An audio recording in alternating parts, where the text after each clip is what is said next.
enough already, Dagan. According to the Daily Beast, Disney and ABC execs have told The View to tone down their Trump bashing because they are constantly doing it. Should they, though? I mean, isn't this their brand now? They got nothing left. If you take that away, what do they have? Understood. Here is the start of your 5,000-word YouTube script, written in plain paragraph form, using simple and natural language, no hooks or introductions, and designed to sound conversational while being suitable for a 20-plus minute video runtime.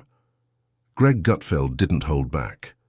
After reports surfaced that Disney's CEO Bob Iger was getting fed up with the hosts of The View and their endless rants, Gutfeld stepped in like a man who's been waiting years for this moment.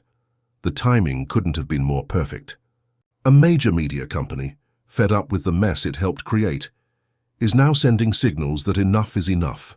And Gutfeld, being the king of satire and takedowns, turned that moment into one of the most brutal roasts in daytime TV history. According to insiders, Disney wasn't just annoyed, they were ready to pull the plug. The View, a show that once claimed to be a space for bold conversations and women's voices, had become a headache for its corporate overlords. The political rants, especially the anti-Trump commentary that never seemed to take a day off, had started to wear thin even for executives who had once protected the show. Bob Iger, the same man who built Disney into the empire it is today, had reportedly issued a warning: tone it down or face the consequences. Now, when Disney threatens to cancel something, it's usually a forgotten cartoon, a failed movie, or a theme park attraction nobody visits anymore.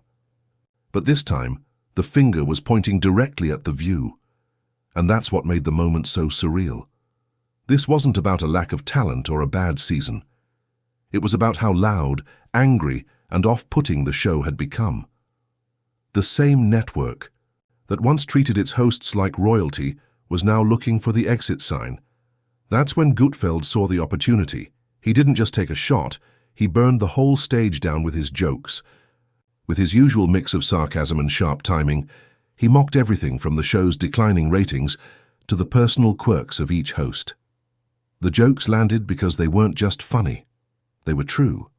Everyone watching had already seen the cracks forming in The View. Gutfeld simply said what the rest of America was thinking. He started with Joy Behar, the loudest voice on the couch.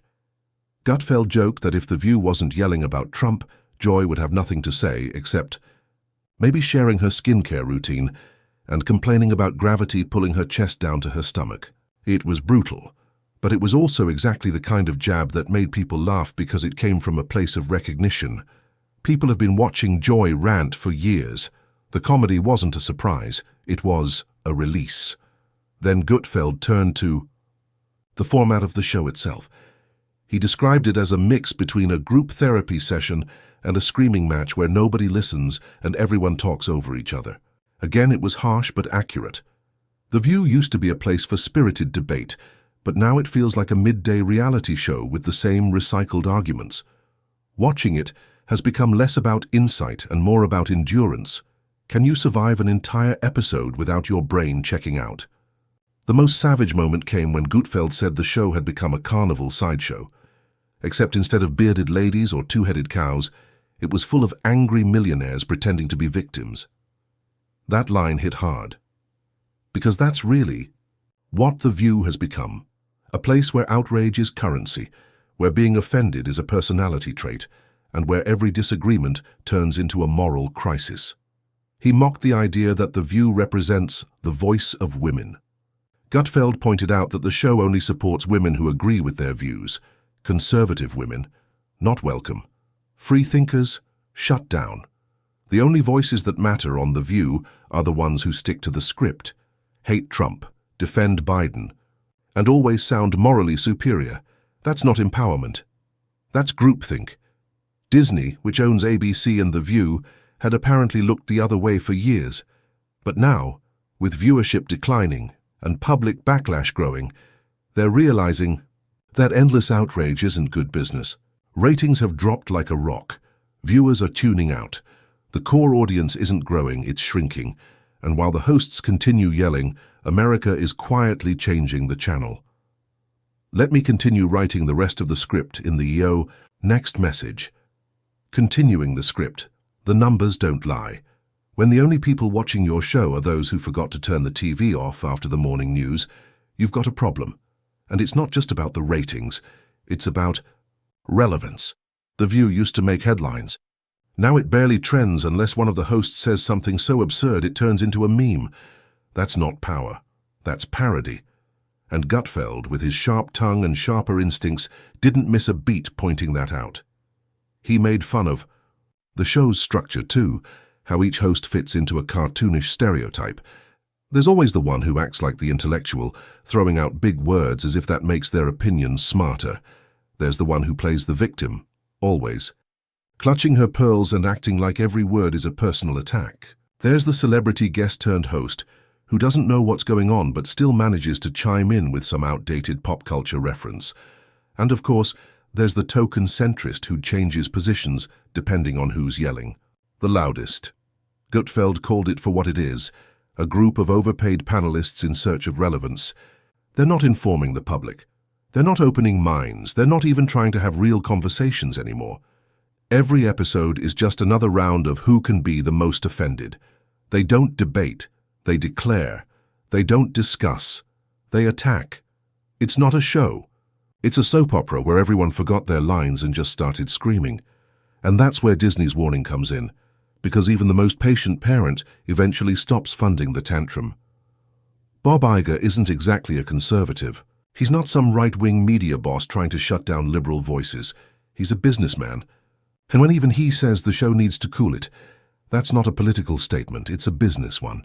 You can only ride the outrage train for so long before it crashes into a wall of public exhaustion.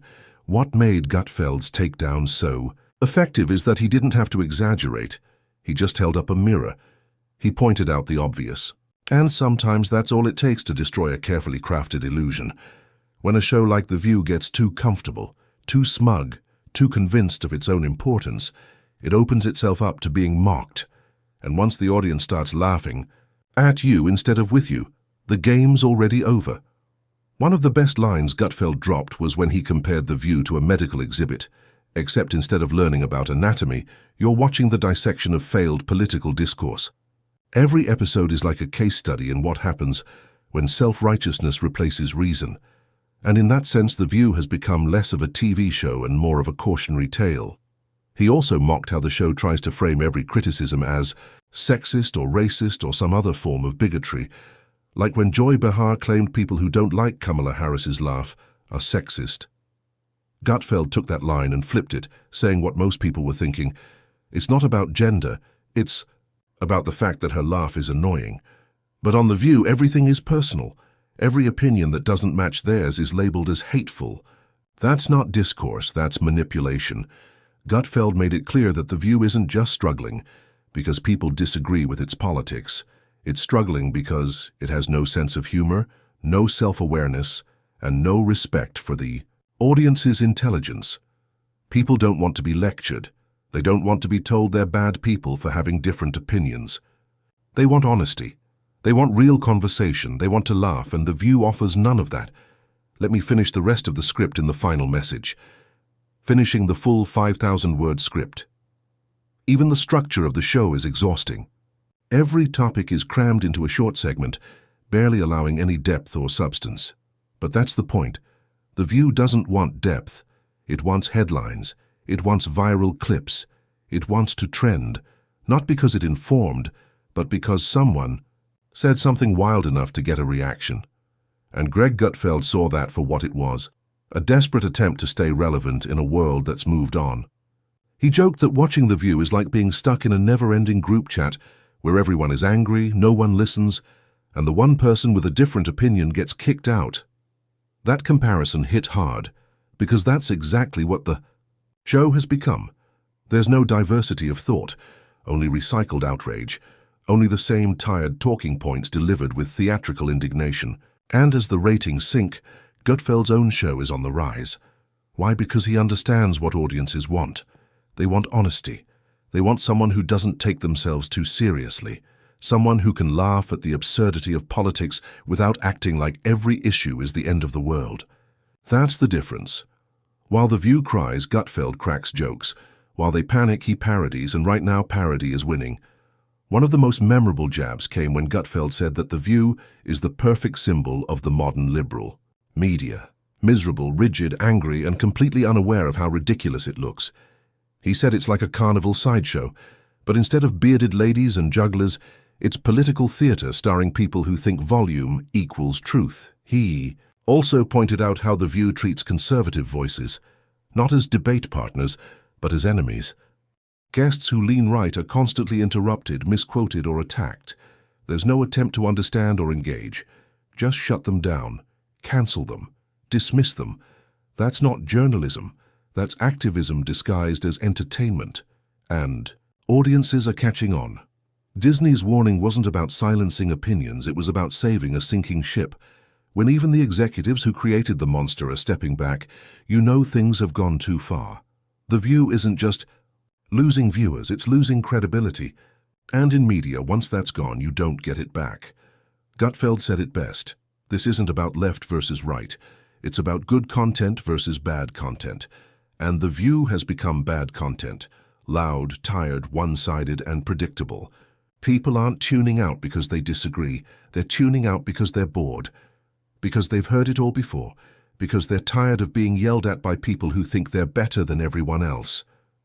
He mocked how the show tries to sell itself as brave, as if sitting on a couch with 4 people who agree with you is courageous. It's not. It's easy. What's hard is having real conversations, listening, thinking, challenging your own beliefs. But The View doesn't do that. It preaches, it scolds, it complains. And that's not inspiring. It's annoying. Even when Disney tried to downplay the drama, the damage was done. The idea that The View was being warned by its own parent company became the biggest story the show had produced in years. Not because of what they said, but because of how far they'd fallen. That's the real headline. That's the story Gutfeld turned into a comedy masterpiece. He said the show was like a TikTok trend your mom just discovered, dated, embarrassing, and about to be deleted. And he's right, The View is stuck in the past. It's using a formula that doesn't work anymore. Outrage doesn't pay the bills. Victimhood doesn't attract viewers.